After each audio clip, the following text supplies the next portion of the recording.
Okay, hello. I'm Ann Andrex, my husband John Butler. We are at our home and we're standing in front of our front yard vegetable garden. We have a whole lot of veggies coming in right now. This is a 20-inch high raised bed, which is pretty high, but it's perfect seating for reaching in and getting everything without crawling on the ground. Let's swing around here. We have our hens.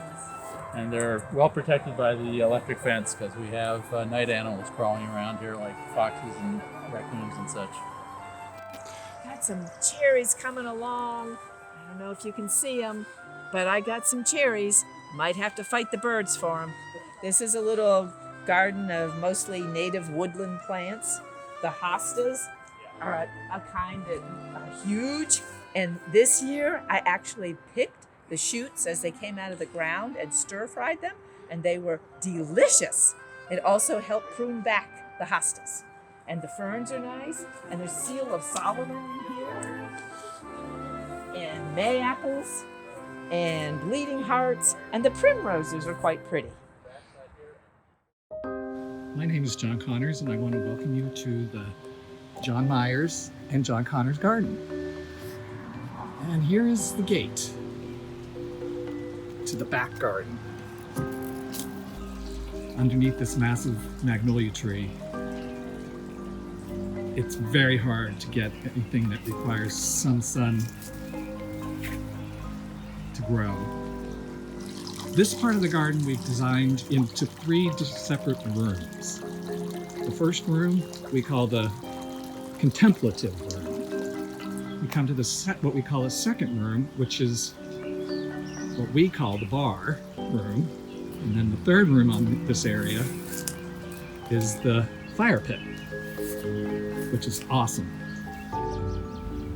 So most of what's planted around this area is peonies, irises, clematis.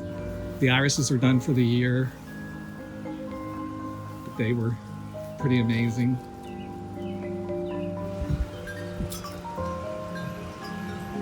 Spirea is blooming. And our second water feature, and this is kind of what we call our summer living room and summer dining room. Because as much time as we can spend out here, we do.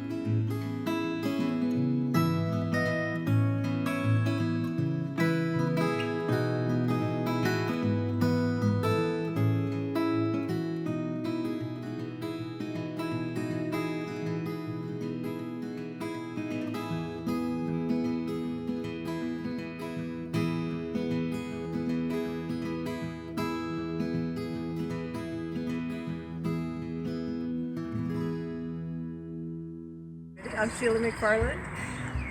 As a result of COVID-19 coronavirus pandemic, we're virtually giving the tour today, and I'd like to demonstrate what I've done in my yard since 2012.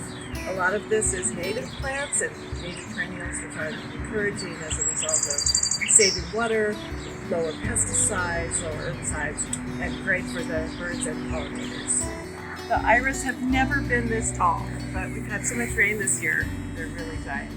And you wanted to show a May apple. There's a couple starting right here. On the side are peewee oak leaf hydrangeas. I love their articulated leaves.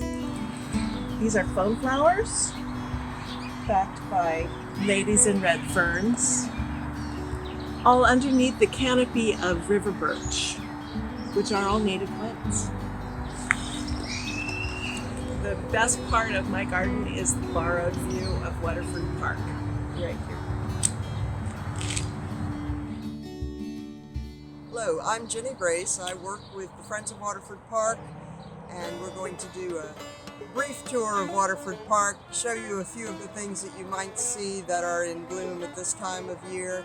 And all of the plants I'll be talking about, the whole purpose of this park is to, for the Friends of Waterford Park, is to have tried to remove invasive plants and to plant native plants. This is an area of winterberry hollies and American hollies.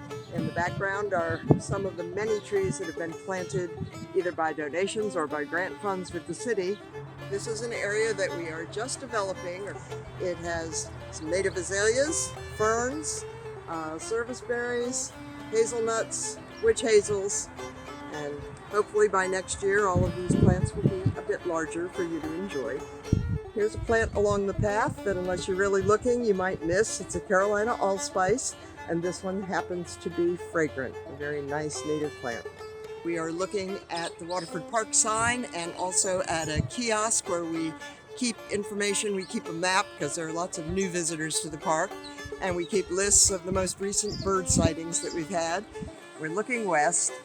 The stones, the waterfall, there's a massive stream bank stabilization project that was completed in 2019, and it is intended to help stop the erosion that plagues this creek. We're standing looking at Rock Creek at one of the areas that we have planted with native shrubs and wildflowers. One of the things that our group has done in the park is to allow people to donate, and we have many benches for people's enjoyment. It's a passive park, so we don't have playground equipment or anything, but lots of places to sit and enjoy.